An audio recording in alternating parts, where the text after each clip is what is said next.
आप देख रहे हैं के न्यूज, खबरों का सारथी।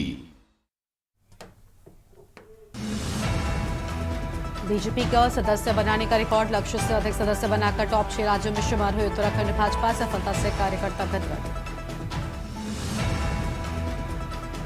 स्मार्ट प्रीपेड मीटर लगाने का काम शुरू, 16 लाख बिजली उपभोक्ताओं को सिक्योरिटी राशि लौटाएगा यूपीसीएल।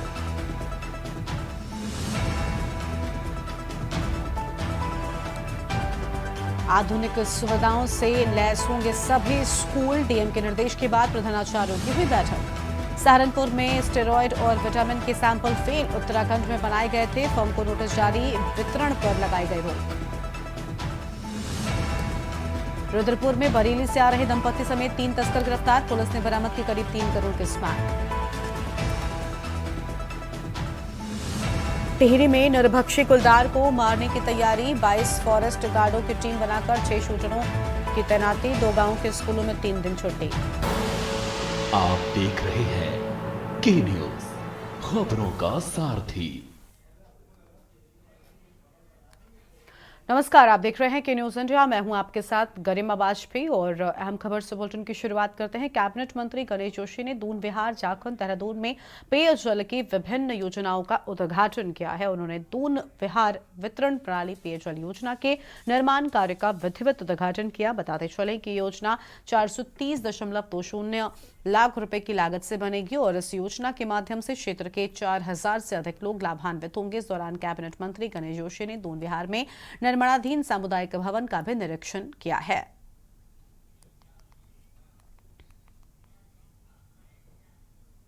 जब मेरी एक पहली मीटिंग 2007 में ऊपर पार्क में हो रही थी, मैंने आपसे एक बात कही। मैंने कहा था अगर आपने मुझे विधायक बनाया तो विधायक बनकर नहीं, आपका भाई बनकर, आपका बेटा बनकर आपकी सेवा करूंगा। भाइयों बहनों, इस भावना से काम करूंगा। देखिए, आज दून विहार क्षेत्र में लगभग 4 करोड़ 10 लाख की लागत से 9 किलोमीटर बिछने वाली रेल लाइन का शुभारंभ हमने किया है। क्योंकि एक बार व्यक्ति बिना सड़क से पानी बिजली के रह सकता है, लेकिन बिना पानी के व्यक्ति रह नहीं सकता। लोगों को पानी उपलब्ध कराना हमारी सरकार की प्राथमिकता है और धामी सरकार का संकल्प है कि जिन कामों का शिलान्यास हम करेंगे उनका लोकार्पण भी हम करेंगे। पहले क्या होता था, जो पत्थर लग जाते थे, रिबन कट जाते थे और उसके बाद सरकारें बदली हो जाती थी। लेकिन आज जिन कामों का हम शिलान्यास कर रहे हैं उनका लोकार्पण भी कर रहे हैं और इस लाइन को बिछने के बाद यहाँ की लगभग 7000 आबादी को उसका लाभ मिलेगा। इसलिए पूर्व भी हमने 1 करोड़ 70 लाख की लागत से एक ओवरहेड टैंक व ट्यूबवेल यहाँ पर लगाया था। इस अवसर पर मंदिर समिति के अध्यक्ष जी ने मांग की है कि यहाँ पर एक सोलर प्लांट लगाया जाए। इसकी घोषणा मैंने की है, सिविल न्यूज को हम लगाएंगे, क्योंकि भारतीय जनता पार्टी की सरकार जनता की सरकार, जनता के द्वार, इस नारे को लेकर काम करती है और हमारे युवा मुख्यमंत्री धामी जी के नेतृत्व में सरकार लगातार संवेदनशीलता से काम कर रही है। मैं इसके लिए धामी जी को शुभकामनाएं देता हूं, बधाई देता हूं। मुख्यमंत्री पुष्कर सिंह धामी ने देहरादून से वर्चुअल माध्यम से लालकुआं बांद्रा सुपरफास्ट ट्रेन को हरी झंडी दिखाकर रवाना किया है। मुख्यमंत्री ने कहा कि बाबा कैंची धाम के आशीर्वाद से आज लालकुआं के बाद के मध्य ट्रेन संचालन का स्वप्न पूरा हुआ है और इसके लिए उन्होंने प्रधानमंत्री श्री नरेंद्र मोदी और रेल मंत्री श्री अश्विनी वैष्णव का आभार व्यक्त किया है।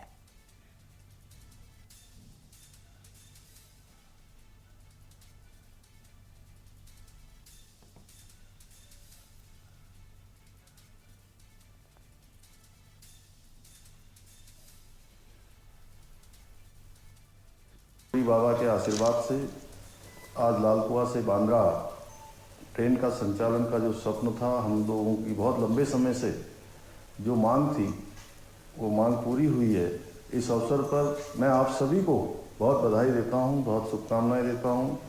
साथ ही इस रेल के संचालन के लिए, जिसके कारण से हमारे मुंबई से उत्तराखंड आने वाले, कुमाऊं क्षेत्र में आने वाले, हल्द्वानी, अल्मोड़ा, पिथौरागढ़, आसपास के क्षेत्रों में बहुत सारे लोग जो यहाँ से जिनका घर है, यहाँ आना जाना होता है, उनके लिए भी बहुत सुविधा हुई है।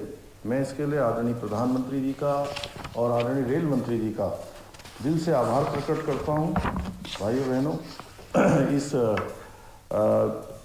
रेल के संचालन से लाल कुआं बांद्रा एक्सप्रेस के रामपुर, मुरादाबाद, गाजियाबाद, हजरत निजामुद्दीन, मथुरा, सवाई माधोपुर, कोटा, बड़ोदरा, सूरत आदि रेलवे स्टेशनों से जुड़े लोगों को यात्रा करने का आसानी से विकल्प भी मिलेगा और उनका समय भी बचेगा। जहां तराई के लोगों को भी इससे काफ़ी मदद मिलेगी। और अब सीधा आपको देहरादून लेकर चलते हैं। पुलिस स्मृति दिवस के मौके पर पहुंचे मुख्यमंत्री पुष्कर सिंह धामी क्या कहना सुनाते हैं। महिला अपराध, यातायात व्यवस्था, चारधाम यात्रा, भूस्खलन, कांवड़ यात्रा आदि का प्रबंधन करती है। इस वर्ष भी जैसा अभी बताया गया 4 करोड़ और 40 लाख से अधिक श्रद्धालुओं का आगमन हमारे चारों धामों में हुआ है। इसके अतिरिक्त भी अनेक स्थानों पर देश और दुनिया के चाहे पर्यटक हो, तीर्थयात्री हो, श्रद्धालु हो, हमारे राज्य में आते हैं और राष्ट्रपति जी, उपराष्ट्रपति, प्रधानमंत्री जी समेत अनेक हमारे महानुभाव उनके जो प्रवास होते हैं, उनके कार्यक्रम होते हैं, उसको भी सफलतापूर्वक संपन्न करवाने का काम करते हैं। अभी वैश्विक शिखर सम्मेलन हो चाक, उसमें भी पुलिस ने अपना योगदान दिया और भी अनेक अवसरों पर पुलिस हर एक उस अवसर पर जहां उसकी ज़रूरत होती है वहां पर पहुंचती है। उसके लिए मैं उनकी बहुत प्रशंसा भी करता हूं। हमारा राज्य लगातार प्रत्येक वर्ष प्राकृतिक आपदाओं का सामना हमको करना पड़ता है, लेकिन हर बार पुलिस ने अपने साहस से, त्वरित कार्रवाई से इन चुनौतियों का डटकर मुकाबला करते हुए बहुत सारे लोगों की जान बचाने का भी काम किया है। आज के आधुनिक युग में जब हम सब देख रहे हैं कि जिस प्रकार से ज्ञान विज्ञान तेजी से आज नई नई टेक्नोलॉजियां आ रही हैं, तो अपराध का स्वरूप भी बदल रहा है। ऐसे में पुलिस की भूमिका और महत्वपूर्ण और चुनौतीपूर्ण दोनों ही हो जाती है। हम न केवल अपने पारंपरिक अपराधों जैसे चोरी, डकैती, हत्या और महिला अपराधों से लड़ रहे हैं, बल्कि नशा और साइबर अपराध जैसे नए खतरों का भी सामना कर रहे हैं। हमें इन चुनौतियों का सामना करने के लिए भी एक ठोस योजना बनानी होगी। साथ ही जो नशा है वो आज हमारे लिए एक बहुत ही गंभीर खतरा बन चुका है। यह न केवल हमारी युवा पीढ़ी को प्रभावित कर रहा है, बल्कि इसके दुष्परिणामों को हमारे परिवार और समाज को भी सहना पड़ता है। इस समस्या से निपटने के लिए सरकार ने राज्य पुलिस की एक त्रिस्तरीय एंटी नार्कोटिक फोर्स का गठन भी किया है।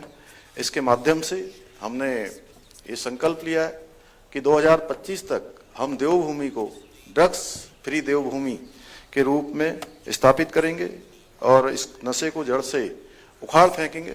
मुझे बताया गया कि हमारी फोर्स ने अभी 1100 से अधिक नशे के सौदागरों के खिलाफ कार्रवाई की है, जिसमें लगभग 23 करोड़ रुपए के नारकोटिक पदार्थ भी बरामद किए गए हैं।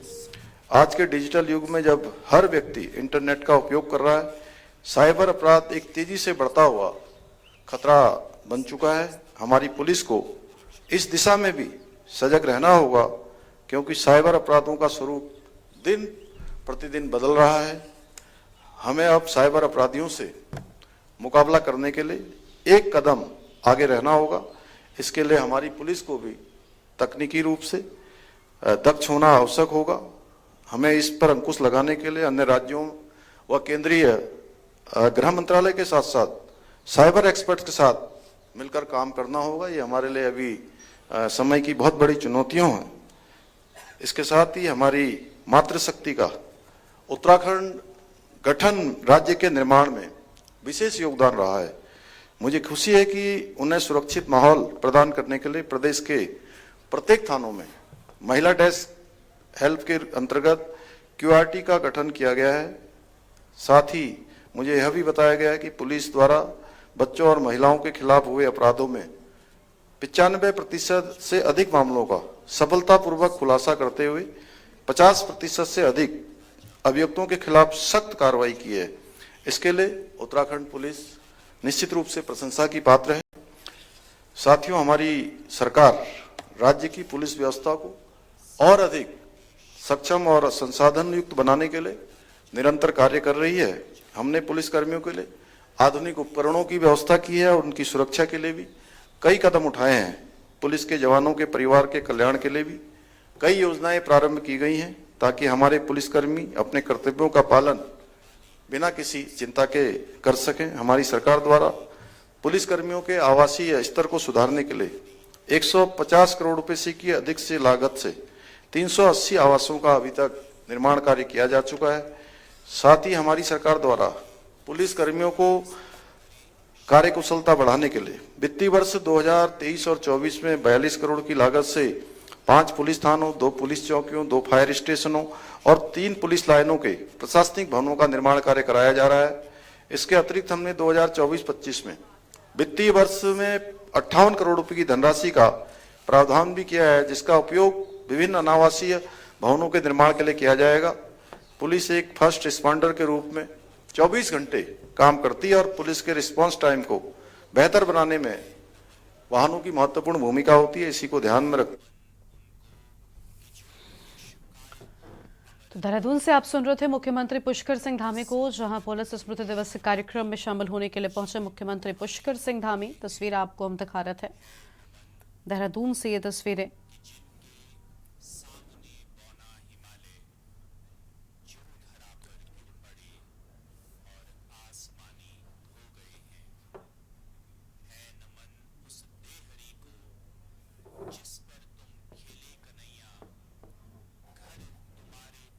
और अब आगे बढ़ते हैं अन्य खबरों की ओर। भारतीय और रेलवे लंबी दूरी की कनेक्टिविटी को बेहतर बनाने के लिए नई ट्रेनें संचालित कर रहा है। इसी क्रम में कुमाऊं में पर्यटन को बढ़ावा देने के उद्देश्य से लाल कुआं से बांद्रा टर्मिनस तक साप्ताहिक सुपरफास्ट ट्रेन का आज मुख्यमंत्री पुष्कर सिंह धामी ने वीडियो कॉन्फ्रेंसिंग के माध्यम से लाल कुआं से ट्रेन को विधिवत रूप से हरी झंडी दिखाकर रवाना किया है। इस दौरान पूर्व केंद्रीय और राज्य मंत्री एवं नैनीताल लोकसभा सांसद अजय भट्ट और लाल कुआं विधायक डॉक्टर मोहन सिंह बिष्ट, रेलवे इज्जतनगर मंडल के डीआरएम रेखा यादव सहित कई गणमान्य लोग मौजूद रहे हैं।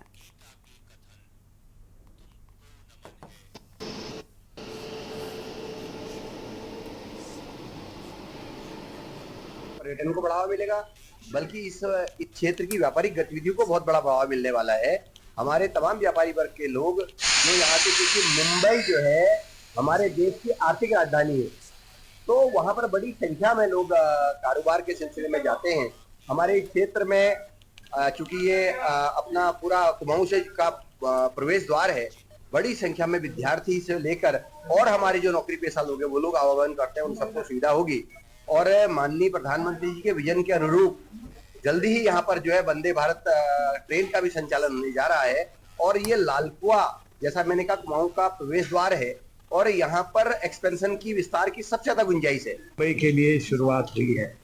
एक हमारी रामनगर से चलती है बृहस्पतिवार को, शुक्रवार को हमारी दूसरी ट्रेन काठगोदाम से, हल्द्वानी से, और तीसरी ट्रेन आज सोमवार को चलेगी। यानी कि बृहस्पति, शुक्र और शनिवार, नहीं, बृहस्पति, शुक्र और सोमवार, 3 दिन लगातार लोग जा सकते हैं। आवत जावत इसी तरह से वहां से आएंगे 3 दिन, तो यानी कि हफ्ते भर आवत जावत बनी रहेगी। जैसे 3 दिन आज गई, फिर ये यहाँ लौटेंगी, वहां से भी आएंगे ना, तो पूरा हफ्ता पूरा होगा, किसी को कोई तकलीफ नहीं।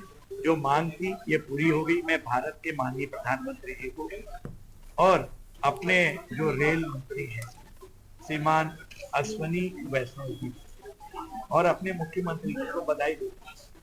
ट्रेन आज हम लोगों ने यहाँ से शुरू की मुंबई के लिए। इसका रूट अलग है, जैसा आप जानते होंगे कि यहाँ से मुंबई के लिए 2 और ट्रेनें भी चल रही थी, बट ये एक अलग रूट लेके जा रही है। ये दिल्ली के साथ कनेक्टिविटी बढ़ा रही है और इसका जो समय है वो बहुत ही बढ़िया है। 25 घंटे में ये आपको बॉम्बे पहुंचा दे रही है और यहाँ से सुबह चल के ये दिल्ली आपको 1:30 बजे के लगभग पहुंचा दे रही है। तो इसका अर्थ ये हुआ कि जो सुबह की गाड़ियों में दिल्ली की कनेक्टिविटी भी इससे बढ़ रही है। और जैसा आपने देखा है, बड़ौदा, कोटा, ये वाला रूट ये लेके जा रही है। तो जो दूसरे वाली थी मथुरा से आगे पकड़ रहे थे हम लोग कोटा के लिए, तो ये दिल्ली वाला इसमें एक्स्ट्रा आ जा रहा है।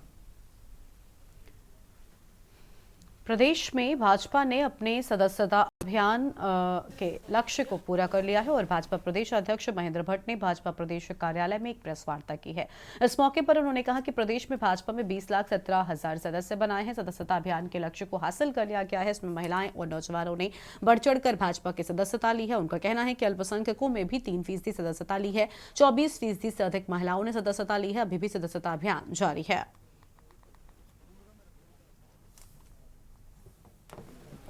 उत्तराखंड देश के उन 6 राज्यों में है जिन्होंने अपने लक्ष्य को पूर्ण किया है और 20,17,397 सदस्य हमारे उत्तराखंड राज्य में बन चुके हैं। सदस्यता क्रम लगातार चलने वाला क्रम है क्योंकि संगठन के गठन की दृष्टि से सदस्यता का इस टाइम पीरियड तय होता है। उसके अंतर्गत हर राज्य को अपना लक्ष्य दिया जाता है। हमने वो लक्ष्य को पूर्ण किया और मुझे बताते खुशी है कि अब सदस्यता अभियान के क्रम में भी हम बहुत जल्दी उत्तराखंड राज्य के सर्वाधिक सक्रिय सदस्य ये भारतीय जनता पार्टी में दिशा में हमारी गति आगे बढ़ेगी। आपने कहा कि नैनीताल की नैनी झील अपनी खूबसूरती के लिए दुनिया भर में मशहूर है और झील की बदौलत कई लोगों की रोजी रोटी भी चलती है। सैलानियों को झील की सैर कराने वाले नाविकों ने कहा कि पहले के मुकाबले पानी गंदा हुआ है। उनका कहना है कि झील में मलबा, कचरा और सीवेज का पानी जा रहा है जिससे इसकी गहराई कम हो रही है। ये रिपोर्ट देखिए। उत्तराखंड में नैनीताल की मशहूर नैनी झील की गहराई हाल के सालों में कम हुई है।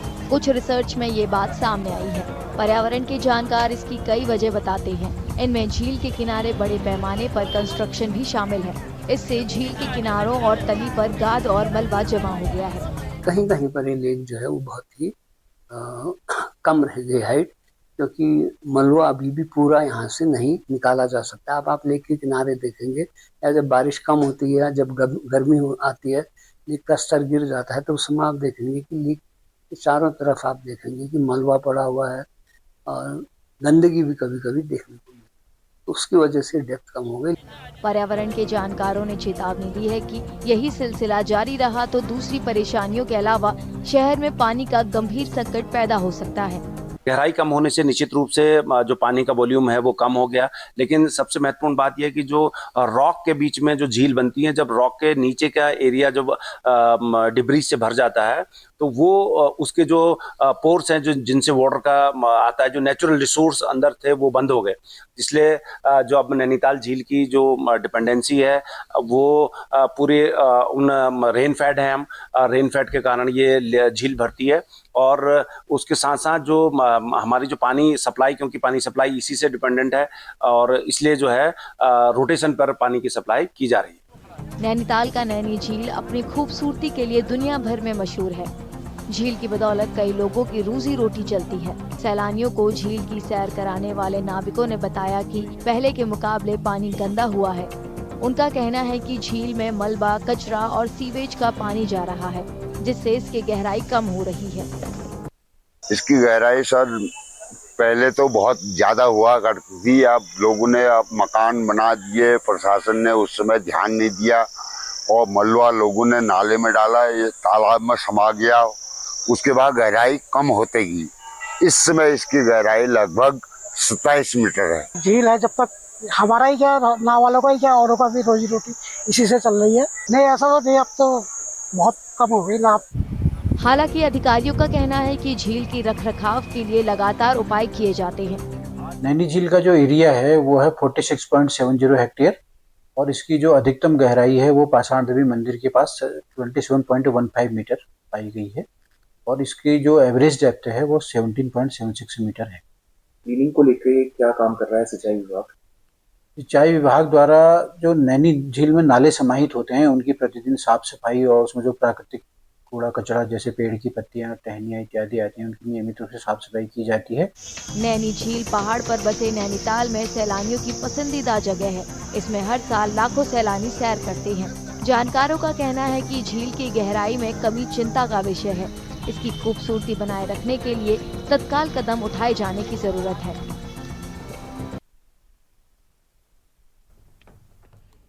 और आगे बढ़ते हैं खबरों की ओर। नैनीताल पहुंचे मंडी परिषद अध्यक्ष अनिल डब्बू और राज्य मंत्री दिनेश आर्य व नैनीताल विधायक सरिता आर्य ने राज्य अतिथि गृह में पत्रकार वार्ता करते हुए कांग्रेस के द्वारा 21 अक्टूबर को अतिक्रमण के नाम पर गरीबों को हटाने की साजिश और भ्रष्टाचार सहित जनहित के दर्जनों मुद्दों को लेकर नैनीताल कमिश्नरी का घेराव कर निशाना साधते हुए कहा कि कांग्रेस गुंडे माफियाओं को लेकर प्रदर्शन की कोशिश कर रही है। हरियाणा में मिली हार से कांग्रेसी बौखला गए हैं।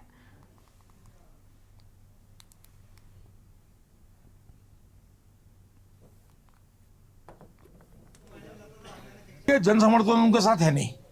वो माफिया गुंडे बदमाशों की एक टोली लेकर प्रदर्शन करने की कोशिश करेंगे। उनके पास कोई जन समर्थन नहीं है। अभी लोकसभा में पता लग गया, बहुत इधर उधर कर रहे थे। 60 सीटों पर 70 में से बीजेपी जीती है। लोग विधानसभा में बाहर हो चुके हैं, क्योंकि कांग्रेस का चरित्र लोग समझ चुके हैं कि कांग्रेस अपने इशू लगाकर दबाव बनाती है। आज रेवेन्यू अच्छा वसूला जा रहा है, आज सरकार लोग के काम कर रही है। मुख्यमंत्री जी की इतनी योजनाएं, यूसीसी से लेकर नकल विरोधिता से लेकर दंगा विरोधी, कितने कानून, 50 से ज्यादा कानून बन गए हैं। और बौखलाई हुई है युवा मुख्यमंत्री की लोकप्रियता से, इसलिए अनर्गल बातें करने के लिए दुष्प्रचार, जैसे बीच में संविधान के बारे में लोकसभा में दुष्प्रचार करने की कोशिश की, वैसे ही दुष्प्रचार करने का प्रयास कर रही है। रुड़की के नगर निगम सभागार में एमेच्योर ग्रैपलिंग कमेटी उत्तराखंड की पत्रकार वार्ता का आयोजन किया गया, जिसमें कमेटी के सचिव राजेंद्र सिंह रावत ने पिछले 3 सालों के कार्यों की जानकारी दी है। वहीं उन्होंने कहा कि 18 नवंबर से 20 नवंबर तक हरिद्वार जनपद में प्रतियोगिता की जाएगी और आपको बता दें कि जिसमें 3000 से अधिक खिलाड़ी व 300 रेफरी के आने की संभावना है, जिसमें देश के कोने कोने से खिलाड़ी आकर भाग लेंगे और इस प्रतियोगिता में हरियाणा व राजस्थान पुलिस के सिपाही भी आकर हिस्सा लेंगे।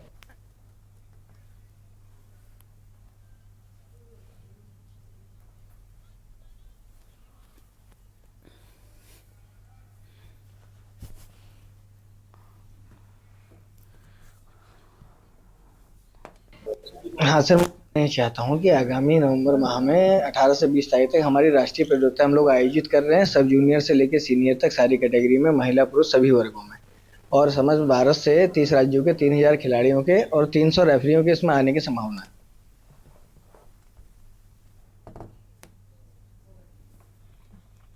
रामनगर में रविवार को अज्ञात चोरों ने एक प्रवक्ता के घर में गैर मौजूदगी के बाद घर का ताला तोड़कर लाखों रुपयों के जेवरात और हजारों रुपयों की नकदी चोरी कर ली है। घटना के बाद जहां एक और इलाके में हड़कंप मच गया है, तो वहीं पुलिस भी मामले की जांच पड़ताल में जुट गई है। और आपको बता दें कि चोरपाने स्थित जोशी कॉलोनी निवासी डॉक्टर अनुपम शुक्ला ने जानकारी देते हुए कहा कि वो राजू के इंटर कॉलेज अमगढ़ी में प्रवक्ता के पद पर तैनात हैं। उनका कहना है कि वो 16 अक्टूबर को अपनी पत्नी को लेने घर में ताला लगाकर प्रयागराज गए थे। रविवार की सुबह वो घर पहुंचे तो घर के दोनों गेटों के ताले टूटे देखकर उनके होश उड़ गए।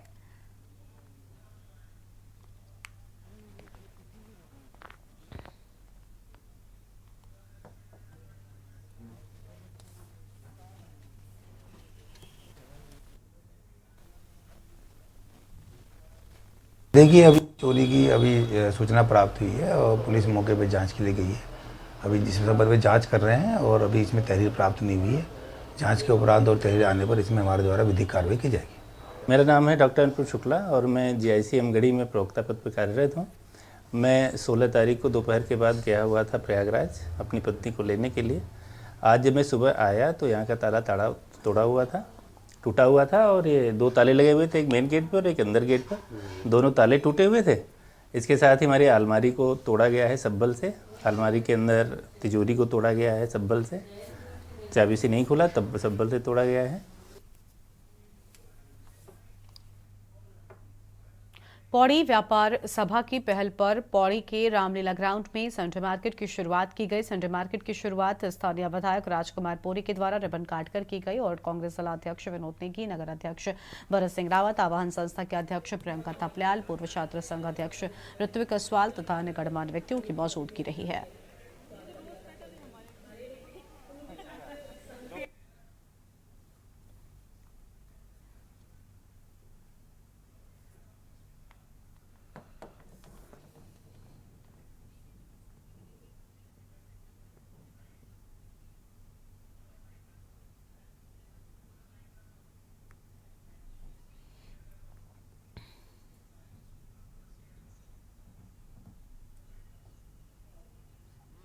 बहुत बड़ा और कदम व्यापारिक संगठन के द्वारा यहाँ पर लिया गया है और ये बहुत महत्वपूर्ण एक पौड़ी के लिए कार्यक्रम बना है।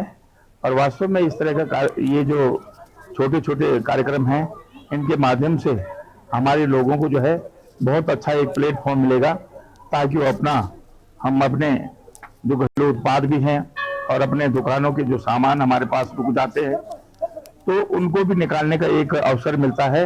आज जो हमारे कई व्यापारी लोग ये चाह रहे थे कि उन्हें एक प्लेटफॉर्म मिले, जिससे कि वो अपने जो उत्पाद हैं या उनके यहाँ जो स्टॉक है उसको संडे मार्केट के रूप में निकाल पाए, तो हमने उन्हें एक प्लेटफॉर्म दिया है संडे मार्केट के रूप में।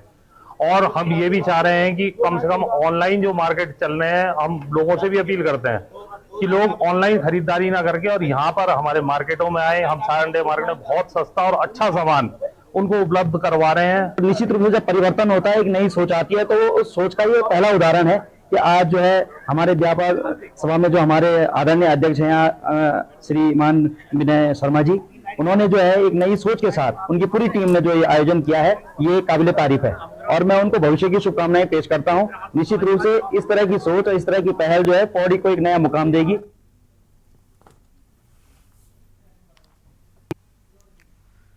और इस बुलेटिन में इतना ही। आप देखते रहिए न्यूज़ संचार। नमस्कार।